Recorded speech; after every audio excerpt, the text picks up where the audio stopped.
How you doing? This is Young Beast. What's your name? Ryan Walkabout, Ryan. Where you born at? Oklahoma City. Okay, can you tell us about your life and then everything from when you was a young kid until now? Okay, I was born in '71. Come from an interracial marriage of a Native American and Irish. My dad being Native American, he was a combat veteran in Vietnam. Let's see, my sister was born 2 years after me. She passed in 2012 from an accidental overdose of fentanyl patches that she's prescribed by a doctor. And that was a traumatic deal in my life. But other than that, I'm a high school graduate with some college. I've been a licensed electrician and worked on machinery, maintenance, and manufacturing facilities for a living. Went to a treatment court the past 2 years, not this year, but the year before that, and cleared up some mistakes I made from some bad decisions. And I had a relapse, and it's put me in a similar situation, but I'm a lot more, like I say, lawfully minded now. You know, it's not my first time being homeless. You know, I've got options now that I utilize through the veteran hospital, and I myself I'm a Navy veteran. And other than that, that's not a lot to say. I mean, I try to treat everyone with courtesy and respect who I meet, you know, and I'm not hateful to people or steal their stuff, you know, I'm just a good guy, and I think it matters, you know. So you was a veteran. Oh yeah, Navy veteran. So I don't get how. I understand this. I'm still confused about this. Mm-hmm. How can you serve our country and you're homeless?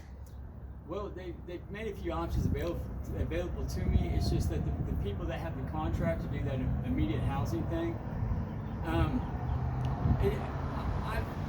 for unknown reasons, I've had run-ins with the management a few times that I've been there very briefly, and I just really rather not, in a sense of the word. If they had another contractor or another vendor to get that contract, or at least more of them, that would be much better. So what you're saying, you don't like the person, two people was there. It's like an institutionalized housing contract that these guys have got with the VA, and it's always going to be there. I mean, they're credible, they're great people. You know, they're Christian pastors and so on and so forth. It's just a simple fact that, you know, why the bed's so crappy, lumpy, you know what I mean? Or not just lumpy, but it's not geared to help veterans. It's just geared to, you know, move them in, move them out, because they've dealt with it for so long that, you know, it kind of becomes, you know, where people don't care so much. You know what I mean? Nah, they should care about you. If you serve the country, Right. you should always have a person who serves our country should never be homeless. Never. So I'm just saying, if there's another contractor or vendor contractor, or however that's worded, you know, let them do it. You know, and they have a bigger facility, and, you know, a fresh start, in other words. Okay, because there's so many veterans now that are homeless than there was before, that it kind of needs a new look on that immediate housing, emergency housing issue. if you had any, how I say this, if you had any advice for any kids that's so they can, you know, have a better life, what would you tell them? First thing I tell them is, no matter what, you don't need alcohol, you don't need cigarettes, you don't need marijuana, you don't need these other narcotic drugs. Don't ever start doing them, and I'll tell you why. Your brain doesn't start growing until you're around 26 years old. And once you reach past the age of 30, however your habits are, or however you are as a human, that is so incredibly hard to change. It's very difficult. It's all science, you know. It's, you know, just opinion. So if you don't get on those substances at all, maybe wait till you're about your mid-20s before you drink a little beer or something, or have a little smoke or something. But odds are you won't ever touch it your whole life if you ain't touched it by then. And if you're doing it right now, stop. Don't do it, because no matter what, it will cheat you. It will allow you to cheat yourself at your full potential, whatever that full potential may be. I mean, we're all pretty talented. We're all pretty much the same people, ain't we? I think so. I agree. You know, so if anyone can be done, if things can be had and bought, they can be had and bought by you also. Right. If dreams can be, you know, accomplished, they can, no matter what they are, they can happen. Right. But the substances, and the tattoo stuff, you know, I mean, I know it's popular and stuff, but I would recommend not doing it. You know, I mean, I really would. Right. You know, no drugs, no tattoos, and you can stay in school or not stay in school, or go to trade work, or do whatever you like. It's just those are the main things in my opinion. How old are you again? 53. 53. And what was your name again? Ryan. Ryan. And Okay, Ryan. yeah. Because I want to make sure. Do you have a Cash App or anything like that? I can download one. That'd be great. Because I want you to tell the people your Cash App, so then, if they want to help you, they can help you.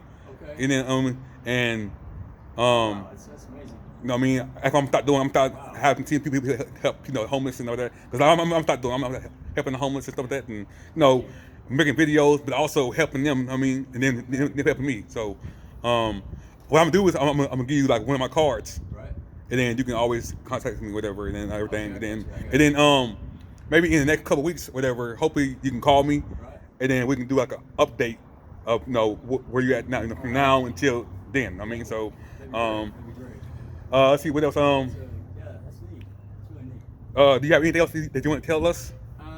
As far as street homelessness is not it's hard on you. It's tough on you. It's tough on your body. It's just a difficult life. It's just there's no two ways about it. It's tough out here. Damn. It's just it's not hopeless, but sometimes it can be hopeless. I mean, I've seen situations where you think, they just don't seem like it. Maybe certain folks can't. They can't rise up, because what got me to rise up last time was the fact that I had some felony charges I caught. Right. So eventually I was going to get caught, and I got put in county for 90 days. And the VA was able to, secure some treatment court for me because they were nonviolent felons. And then I went to rehab after county, and then went to treatment court that the veterans got. And then over 2 years, it got me straightened out. So Right. it took me at that moment having those charges and getting arrested to get me in the help I needed. But then I was in a lot worse shape psychologically and mentally than I am now. If that makes sense. Yeah, it makes sense. I mean, it's sad. It's kind of sad that people have to go through that. Have to go through the struggle before they learn. I mean, it's so sad that people got to do that. But it's life though. Sometimes. I learned a lot of stuff that year that I was on the streets before I got to treatment court, and I learned a lot in treatment court during that process, and I've learned a hell of a lot this year. But just know, it's never too late, man. You can always change your life around. You can always get better. You can always, before you know it, like right now, you're homeless. Right. Tomorrow, you can be in a mansion somewhere.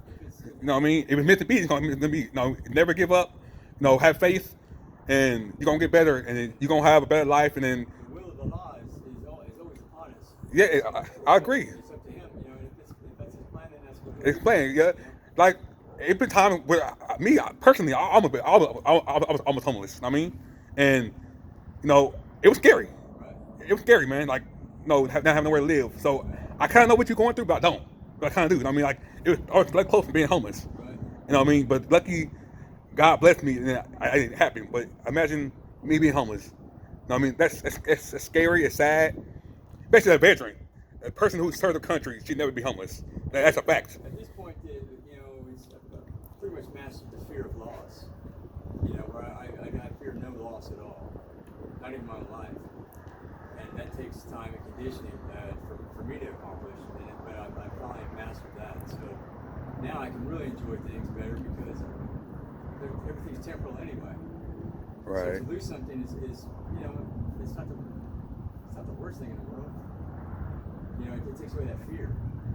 You know what I mean? Right. A lot of people have that fear of loss, and it makes them do things or act certain ways on impulses or under the direction and all sorts of stuff. And I don't have that, so I feel like I have somewhat of an insulating barrier to me in the world because of that. And it's giving me a lot more confidence in my daily life. So you say you have kids? No, I have no children. Okay. Have you ever been married? I used to be married years ago. Years ago. So it's easy for me to do because I don't have dependents. Right. Yeah. It's much easier. Much easier. Well, I pray that everything goes well. Hope you come back to the channel and we tell us about your update. Right. Like I said, I'm gonna give you one of my cards. I want you to come back and let us know how everything goes, and hopefully, one day you tell me in the next couple of weeks or a month or however long it takes. That, hey man, I'm doing good now. I got me a job. I'm living somewhere nice. I'll support the endeavor 100% because this is really neat. Yeah, definitely. It's So. great. If I need to, I can give you some cards, and then you can always tell somebody. Right. If you see somebody who else is homeless, and then they want me to interview them, tell them to call me, and then if I can, I come to them and then interview them, guys. I'll advertise for you. Well, thank you so much for your interview. Hope you have a great day. Okay. Thank you.